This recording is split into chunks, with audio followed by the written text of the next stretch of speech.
Hello everyone, আসসালামু আলাইকুম। রুটি বা পরোটা দিয়ে খাওয়ার জন্য নরম করে একটা সবজি রান্না করব। তো সেজন্য এখানে প্যানের মধ্যে সয়াবিন তেল দিয়ে দিয়েছি। এরপর এখানে 1 চামচ পাঁচফোড়ন দিয়ে দিয়েছি।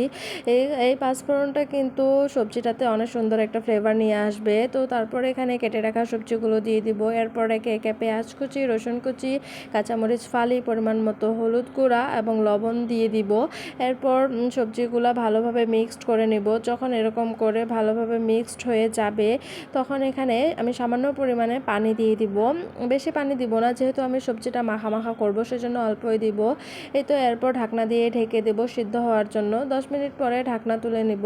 সবজিটা কিন্তু আমার অনেক সুন্দর সিদ্ধ হয়ে গিয়েছে, দেখেই বোঝা যাচ্ছে।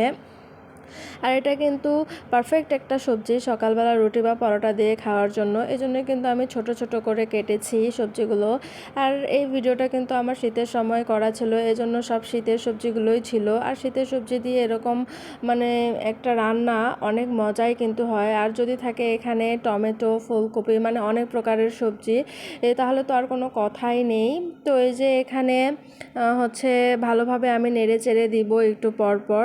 আর একদম গোটা গোটা থাকবে না সবজিটা, একটু ভেঙে ভেঙে যাবে, এতে করে কিন্তু অনেক টেস্টি লাগবে। তো সবাই আপনারা এইভাবে ট্রাই করে দেখতে পারেন।